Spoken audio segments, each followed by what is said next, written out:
Pai de nosso Senhor Jesus Cristo, que nos tem abençoado com toda sorte de bênção espiritual no lugar celestial, nos lugares celestiais, nas regiões celestiais em Cristo.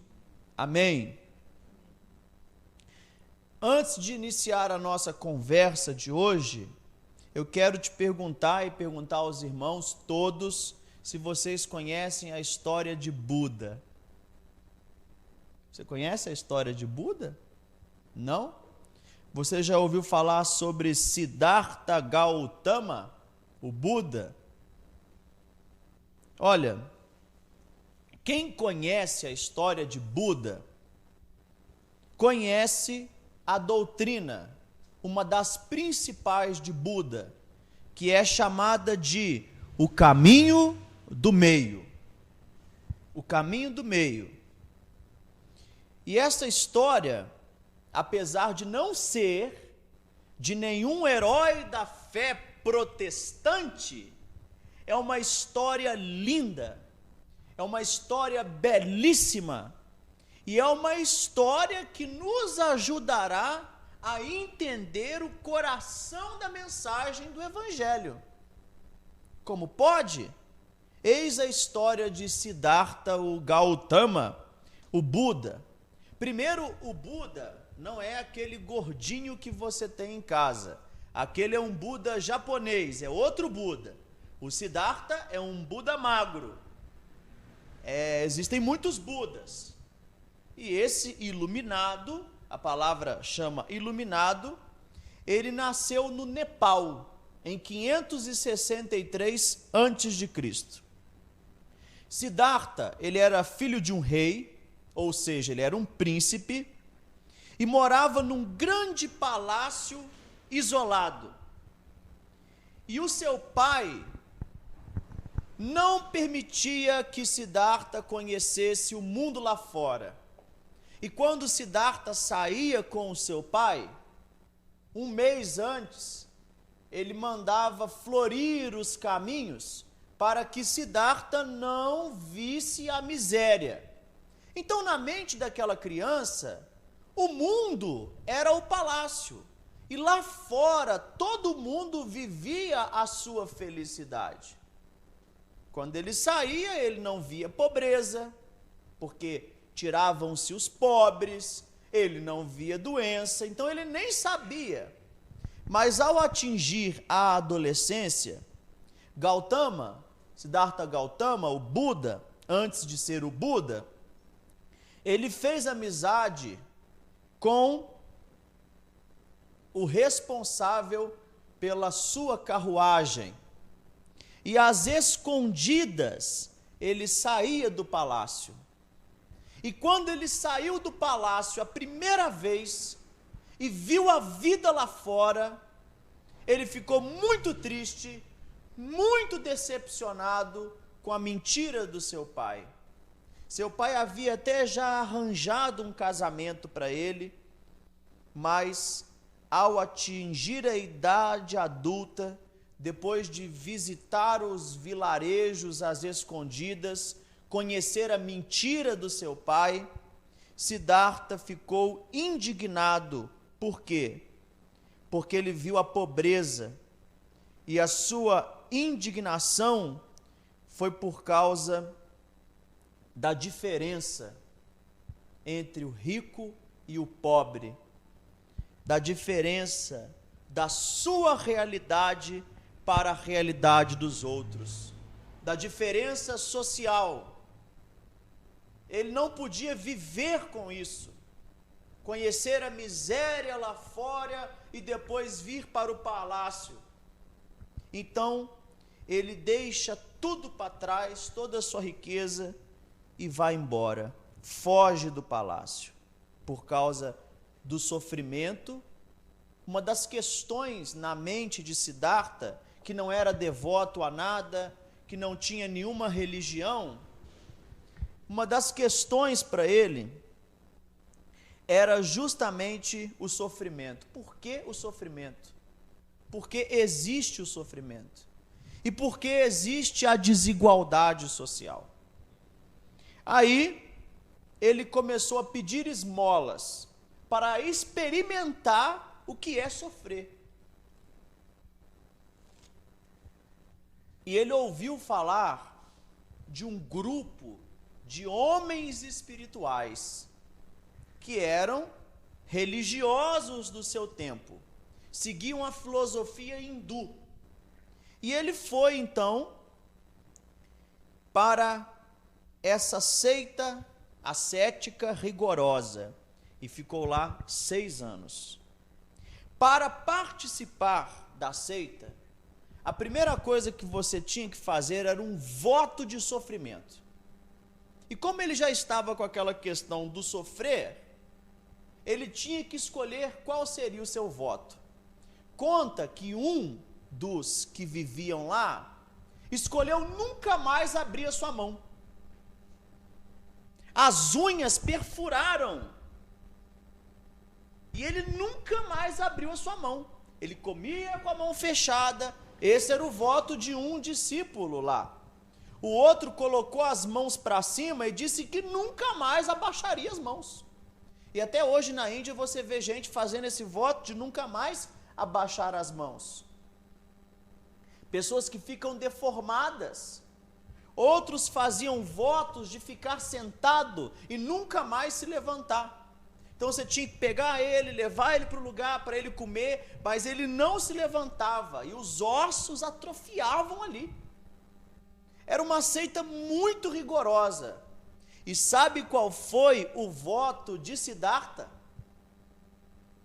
Comer somente o esterco de pombo e de vacas.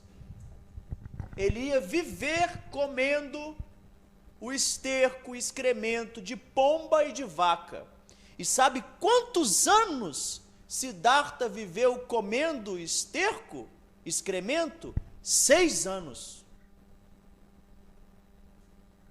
Imagina, uma pessoa vivendo 6 anos.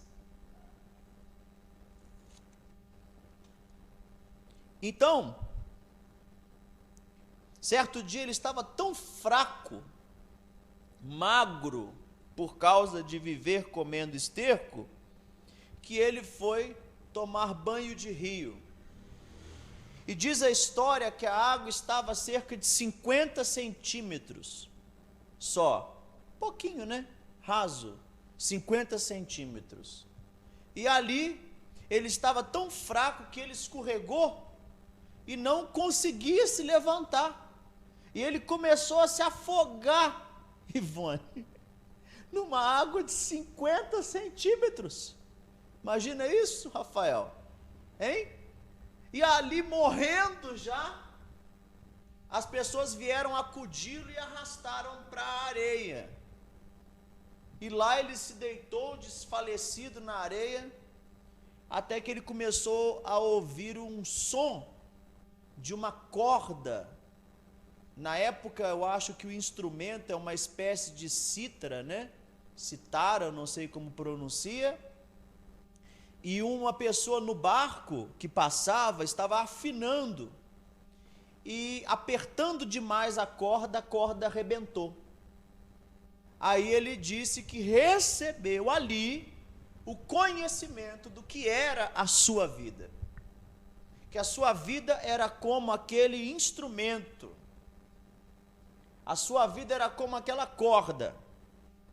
Se apertasse demais, arrebentava. Se afrouxasse demais, não saía som. Então, ele decidiu conversar com os seus mestres para sair desta seita. E eles o criticaram. Você não aguentou o voto de sofrimento, você não é um iluminado verdadeiro, você não vai atingir a verdadeira iluminação, você não é um homem espiritual. Mas mesmo assim, calado, ele foi.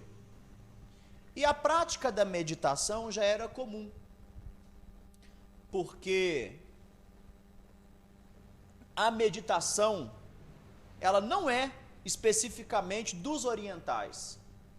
Já desde Gênesis você vê a palavra meditação. E os primeiros irmãos do século I, segundo e terceiro meditavam. Só que eles meditavam na palavra. Eles ficavam em silêncio, eles ficavam assentados em algum lugar e faziam calar os seus pensamentos até pensar em Cristo. Eles tinham um centro, Cristo, um objeto de pensamento, e eles pensavam na palavra de Deus, liam a palavra de Deus e pensavam na palavra de Deus, refletiam sobre ela. Por exemplo, está lá escrito que ainda que eu fale a língua dos homens e dos anjos, se eu não tiver amor, eu nada serei. Só que se você ler, fechar e seguir, Satanás rouba a semente. Essa era a filosofia dos abades. Essa era a filosofia dos monges. Então os monges cristãos, eles se assentavam e ficavam ali. Realmente, ainda que eu tenha todos os dons espirituais, se eu não amo meu irmão, do que vale a minha vida? Do que vale a minha fé?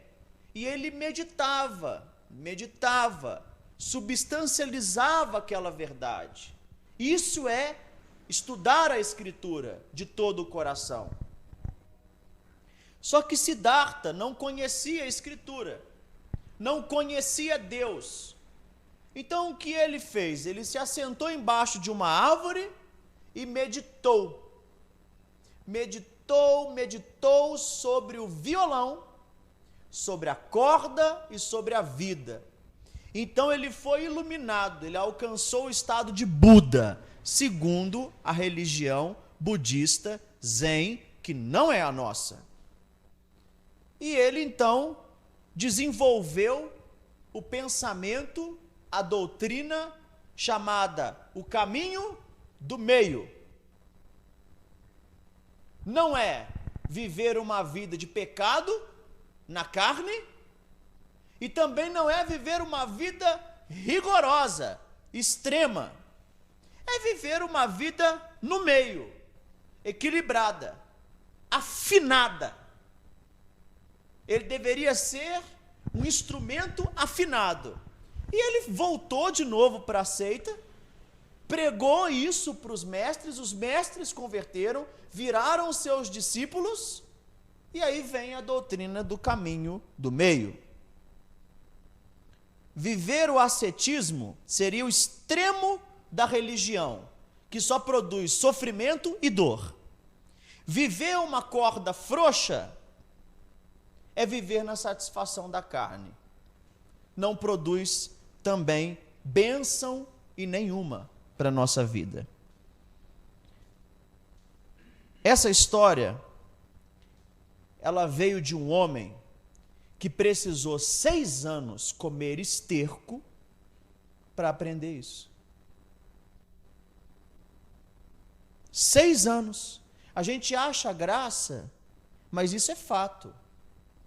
6 anos para aprender somente a ser uma pessoa equilibrada na sua religião, saudável na sua religião. Agora eu te pergunto, o que você tem comido em toda a sua vida tem produzido em você uma vida espiritual saudável? O que você comeu até hoje na igreja? Ou já comeu na religião? Por um acaso é melhor do que o esterco de pombo ou de vacas?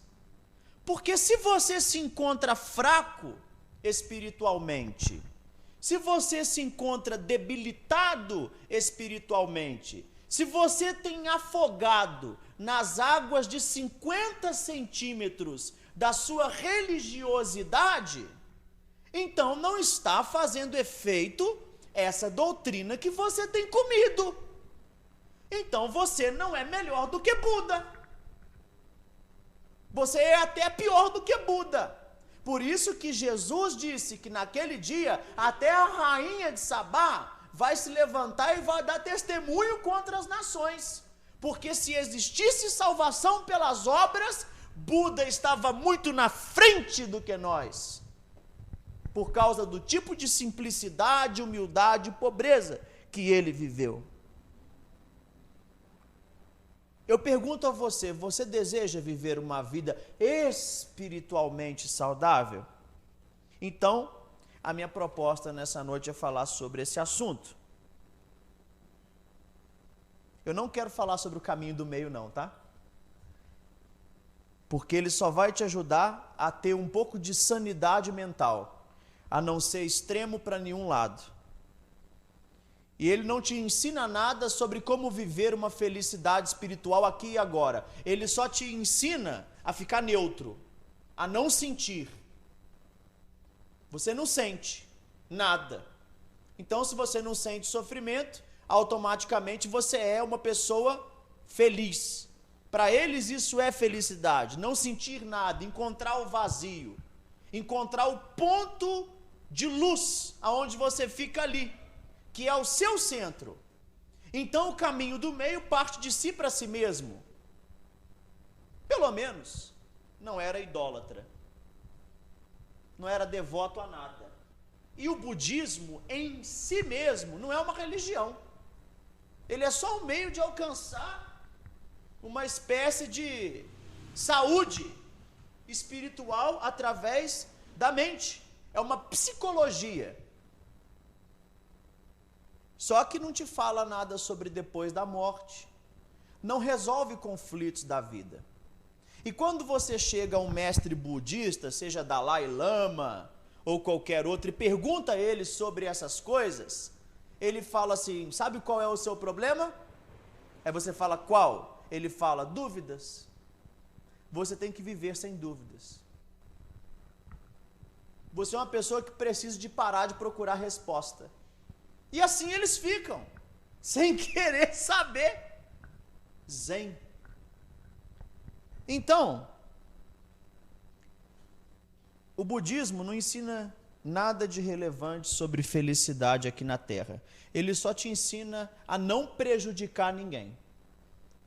Você nunca ouviu falar de um budista pedófilo, de um budista assassino, de um Buda que matou? Não. Eles simplesmente são pessoas que vão buscar as virtudes naturais. Honestidade, sinceridade, paz, amor, né? Mas eu não quero falar então sobre o caminho do meio, eu quero falar sobre o caminho da graça. O caminho de Cristo. É o que Buda tentou achar, mas que por nós mesmos nós não conseguimos. Buda, ele meditou e ele encontrou até uma espécie de moralidade verdadeira, uma espécie de sinceridade. É o que disse o apóstolo Paulo, que eles procuravam Deus, tateando como se pudessem achar. Muitas coisas que Siddhartha fala é verdade, não deixa de ser verdade porque ele falou. Pensa, não mate, não sinta ciúmes, não cobice. E uma das coisas que ele falou de interessante é para você não cobiçar nem as coisas espirituais do outro. Não cobice ser mestre, não cobice ser pastor, não cobice a igreja do teu próximo, não cobice a fé do teu próximo. Não cobiçar. Existe uma espécie de orgulho espiritual, vaidade espiritual. Se nós ainda não saímos nem da esfera das cobiças carnais, quanto mais das espirituais. Então, Cristo, muitos dizem que ele viveu da sua infância, dos seus 12 anos aos 30, entre budistas. Já ouviu falar essa história? Porque é bem parecido. As histórias são parecidas. Por isso que o apóstolo chama de ladrões e salteadores, porque eles fizeram uso do conhecimento, que é chamado de senso de Deus, só que fizeram uso não para conduzir a Cristo, mas para conduzir a sua própria felicidade.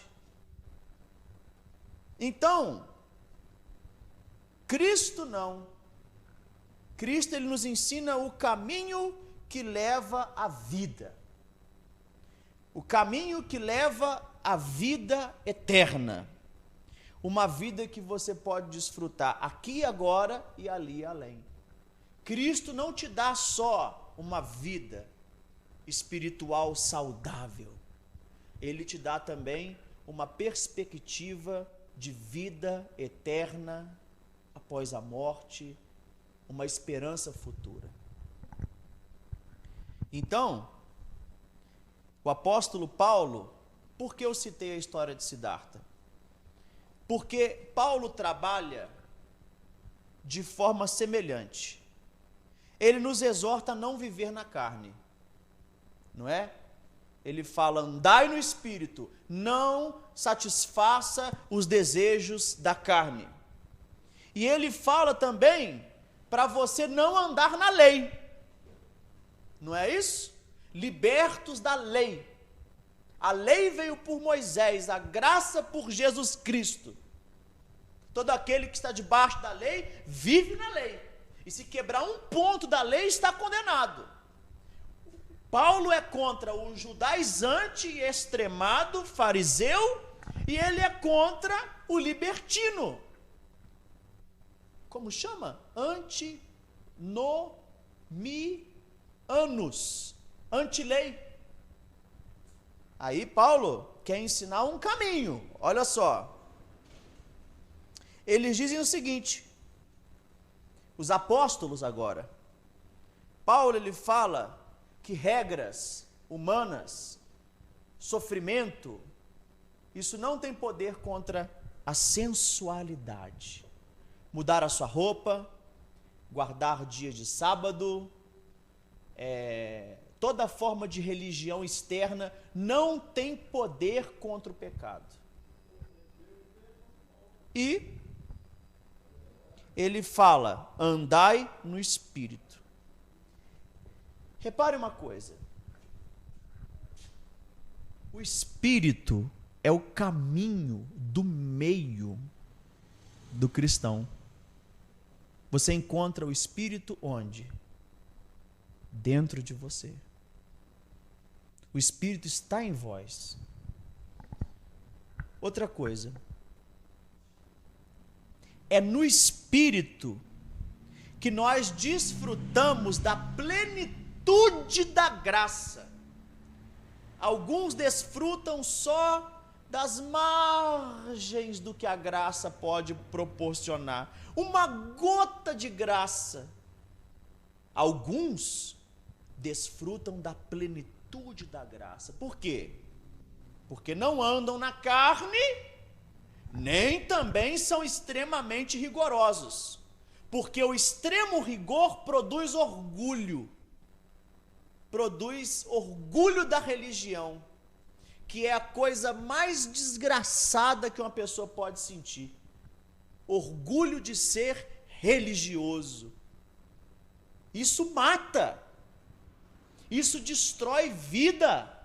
Isso acaba com família. Eu já vi isso, hein? Religião destruir gente.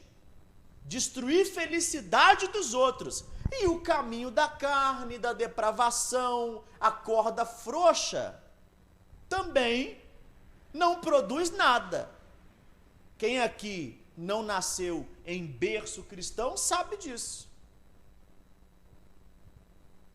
Agora eu te pergunto, você tem desfrutado da plenitude da nova vida em Cristo pelo Espírito que há no meio, na sua alma, no seu espírito, no seu homem interior? Você tem desfrutado dele? Ou você tem satisfeito os desejos da carne? Ou você tem feito da igreja uma religião? Eu faço essa pergunta por quê? Porque eu vejo muitos cristãos sofrendo de fraqueza espiritual. Eles estão como Siddhartha lá, como Buda, fracos de tanto comer esterco de pombo, de tanto comer esterco de vaca, porque esse falso evangelho é isso aí, não te dá saúde não, é. Como é que dizem? Não dá sangue? Dá sangue, falso evangelho? Não dá. E aí você, às vezes, está tão fraco espiritualmente, que você está afogando numa água de 50 centímetros da superficialidade da religiosidade evangélica. É uma superficialidade da religiosidade católica. É muito raso, não há profundidade. Eu não quero aqui, entre nós, na nossa comunidade de fé, pessoas muito inteligentes. E também não quero pessoas também que não sabem nada. Eu não importo com isso. Eu não quero pessoa rica, pessoa pobre. Eu quero irmãos profundos. Irmãos que pode vir a água, como disse Jesus, transbordar um rio sobre ele, soprar o vento sobre ele, porque as suas raízes atingiram as águas profundas. Só que você fica procurando essa água profunda no outro, no mestre Buda, no mestre Siddhartha, no mestre Jonathan Edwards, no mestre Lutero, no mestre Calvino. Esta água está dentro de você. Você tem que encontrar o seu caminho com Deus, a sua experiência com Deus. É você e Ele. E depois nós, quando estamos aqui em comunhão, nós compartilhamos as nossas experiências espirituais e percebemos que são iguais. Só que uns não desfrutam. Por quê? Porque não encontram o equilíbrio. Ponto. Fé superficial, oração superficial, leitura superficial, vai produzir crente superficial, igreja superficial, pregação sem vida, pregação para encher a cabeça de conhecimento, mas não enche o espírito de vida. Nesse ponto eu proponho uma pergunta. O texto que nós lemos no início: bendito o Deus e Pai de nosso Senhor Jesus Cristo, que já nos tem abençoado, já nos abençoou com toda sorte de bênçãos espirituais nos lugares celestiais em Cristo. Por que você não tem desfrutado de todas essas bênçãos espirituais? Ou você tem? Você tem desfrutado de todas as bênçãos espirituais? Todas. Você fala: eu não tenho desfrutado da espiritualidade plena. Eu não tenho desfrutado da totalidade da paz que Deus tem para mim. Jesus não prometeu para você um momento de paz. Ele prometeu para você uma vida inteira de paz. E Ele já te deu isso. Então, se está em você essa paz, por que você não desfruta? Por que você vive ansioso, perturbado, preocupado e aflito? A paz é uma das bênçãos. São muitas. Longanimidade. Por que você não desfruta da longanimidade, da mansidão, do domínio próprio, do domínio sobre o pecado? Por que você ainda sofre? Por que você não consegue orar? Por que você não desfruta? 3 motivos.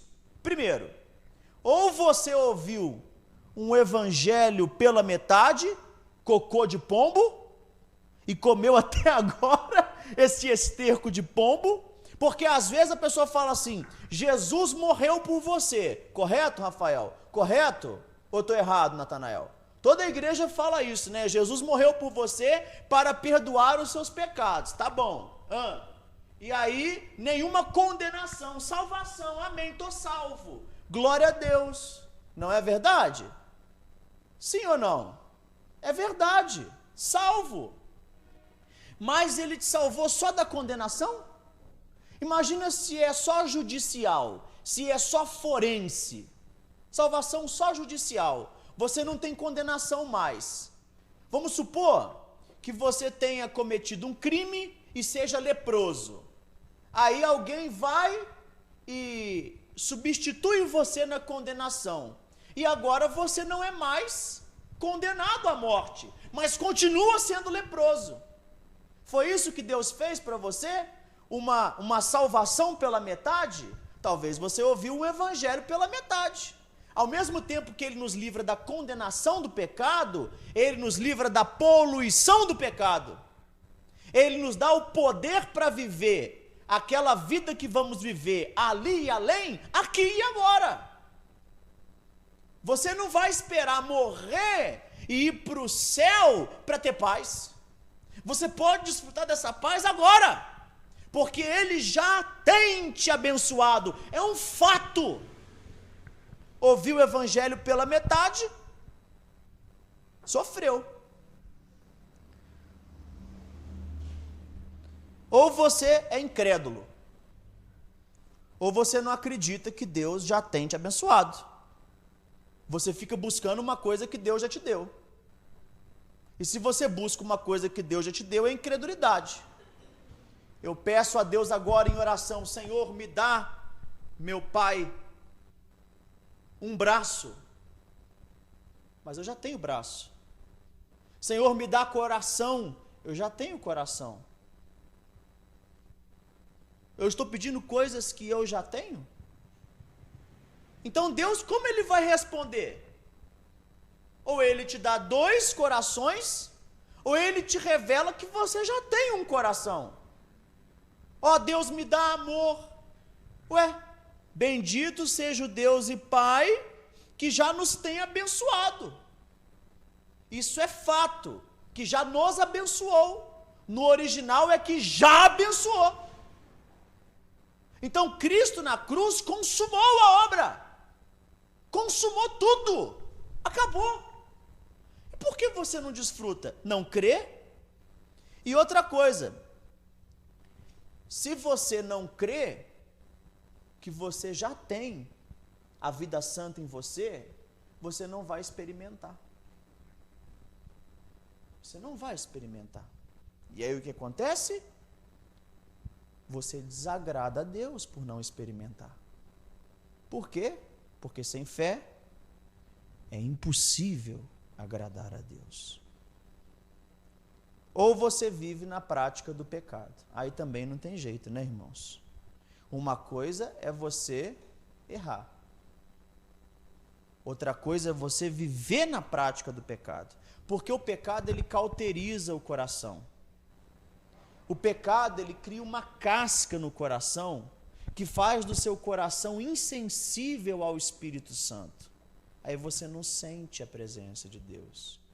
Então você tem que parar de pecar, pedir perdão e abandonar o pecado, para que você possa perceber a presença de Deus aqui, perceber a presença de Deus em oração. Tem horas que você nem está orando e você sente a presença de Deus.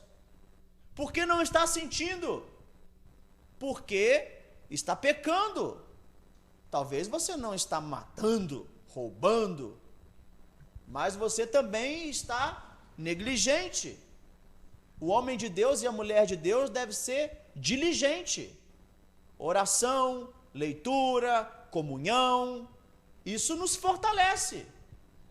E aí você vai quebrando a casca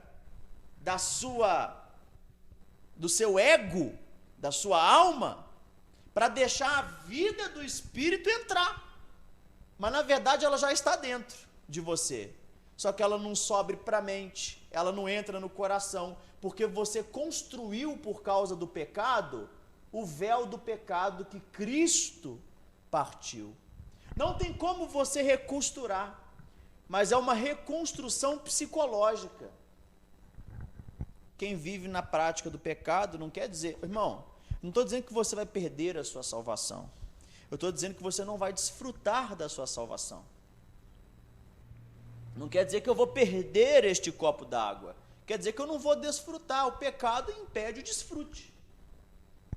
Então, hoje eu venho proclamar aqui a plenos pulmões que Deus tem para você vida, e vida com abundância. Que Deus tem para você uma vida maiúscula, superlativa, profunda e plena.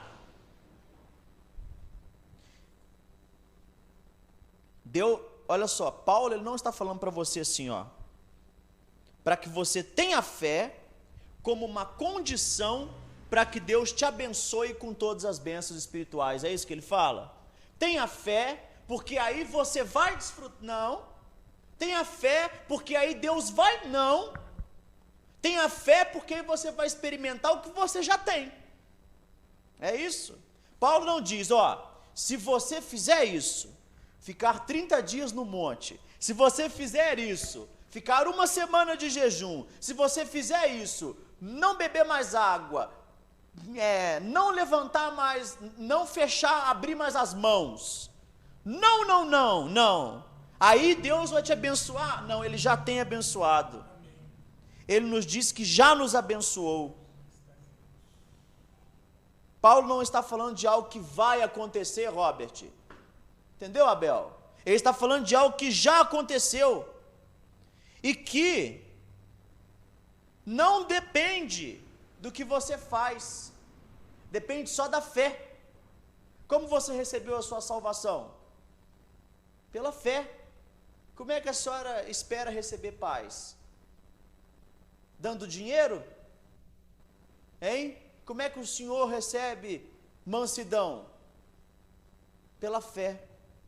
Então, olha só,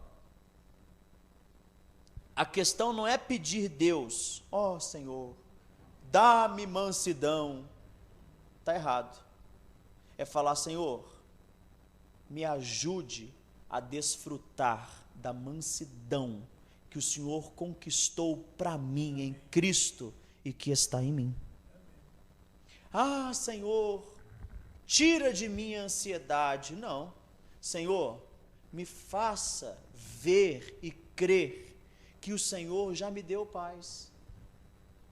A questão não é pedir e receber, mas desfrutar do que já foi feito. E aí entra a fé, para nós terminarmos.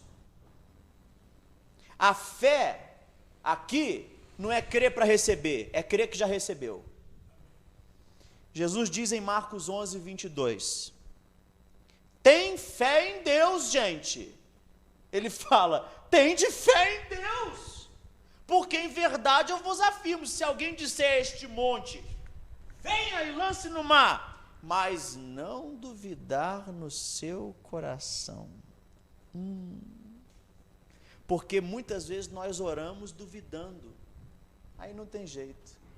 Se eu vou pedir alguma coisa para Deus, mas eu duvido que aquilo vai acontecer, não tem jeito.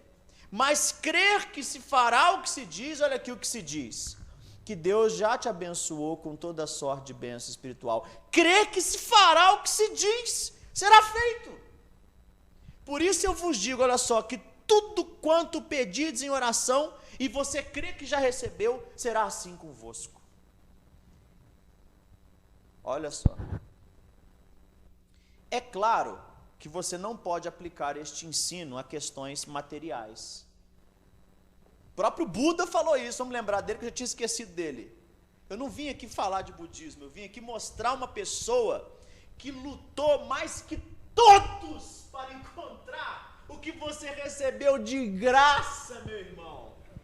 Ele comeu cocô durante 6 anos para ter paz, e Jesus veio a você e diz, eu vos dou a minha paz.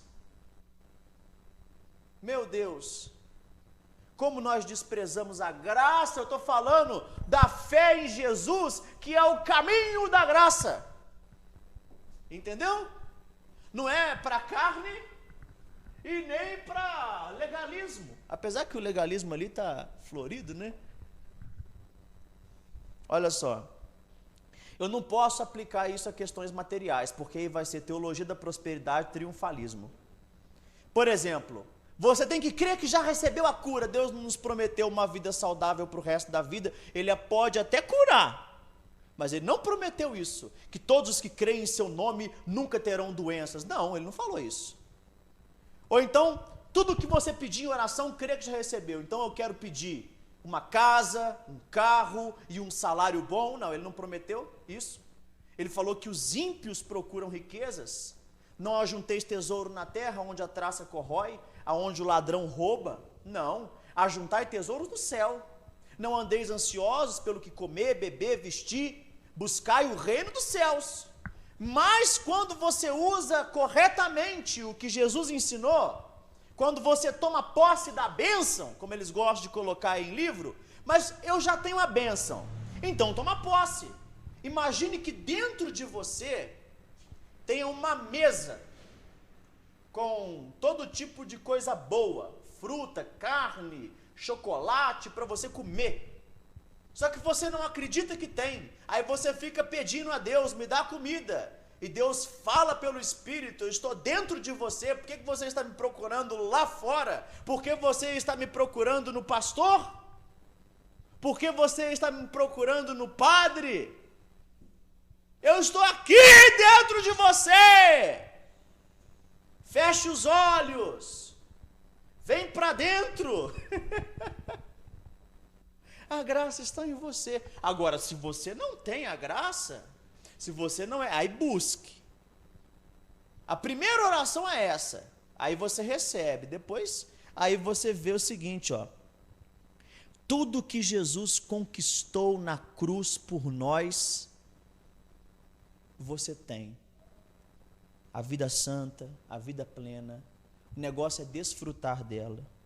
Então, se você crê de todo o seu coração hoje na palavra que eu estou falando, e não duvidar dos fatos apresentados pelo apóstolo Paulo, que ele já te abençoou com todas as bênçãos espirituais, você vai experimentar essa realidade. Quais são as bênçãos espirituais que Deus nos deu? Em Cristo. Para aquele que crê, a salvação. Você desfruta do medo, acabou. Aliás, você desfruta da ausência do medo. Você não tem mais medo de ir para o inferno, você não tem mais medo da morte. Paz, você não tem medo do amanhã. Você não preocupa se você morrer, como seu filho vai ficar, porque você tem fé em Deus. Mais o que? Longanimidade, benignidade, amor, domínio próprio, santidade, pureza, espiritualidade profunda, domínio do pecado. Se você não está desfrutando, alguma coisa tem. Ou você está vivendo no pecado, ou você está comendo religião, que não produz vida. Gente, eu conheço pessoas que estão há 20 anos comendo religião.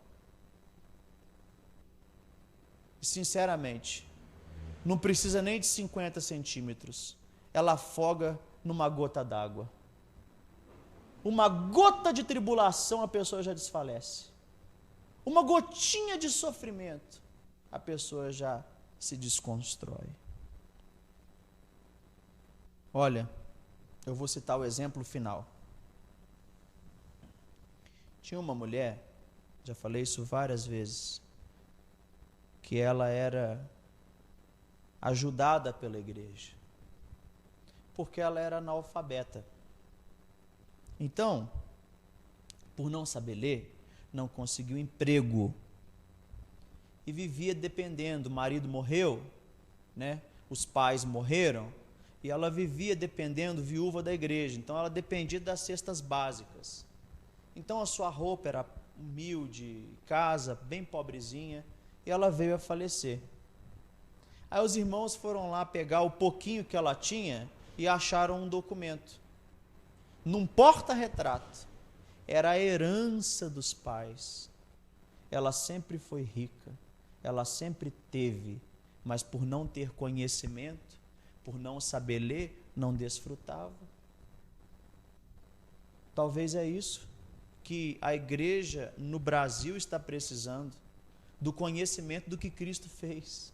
Eles conhecem tudo, eles conhecem princípio regulador do culto, infralapsarianismo, eles conhecem os 5 pontos do calvinismo, eles conhecem a história da igreja, eles sabem o nome da avó, da tia de Santo Agostinho, eles sabem quantos centímetros tinha a barba de João Calvino, eles sabem o que é um tribunal eclesiástico, eles sabem julgar, eles sabem fazer culto, eles sabem pregar, eles sabem tudo, só não sabem o que tem dentro deles. E não desfrutam. Aí você vê aquela pessoa extremamente capacitada para pregar, caluniando o seu irmão, fazendo mal ao seu próximo. Você vê aquela pessoa extremamente capacitada para ensinar com todo o conhecimento evangélico possível, traindo a sua esposa, porque não consegue resistir a uma tentação. A tentação foi mais forte que você? Sim, ela sempre vai ser mais forte que você. Mas a tentação não pode ser mais forte do que está dentro de você. Porque o que está dentro de você é a graça de Deus. E a graça de Deus, ela é onipotente. Então não tem nada que vença a onipotência. Só que você não desfruta da onipotência, da graça de Deus que está em você. Aí você é derrotado por tudo na vida. Eu estou falando de vida espiritual. Não estou falando de espiritualidade materialista. Deus não prometeu nada material para nós. Ele cuida, Ele nos dá o pão. Aquele que não trabalha não coma, disse o apóstolo Paulo. Então, meus irmãos, eu estou falando de sair desta fraqueza, desse desânimo, desse abatimento espiritual.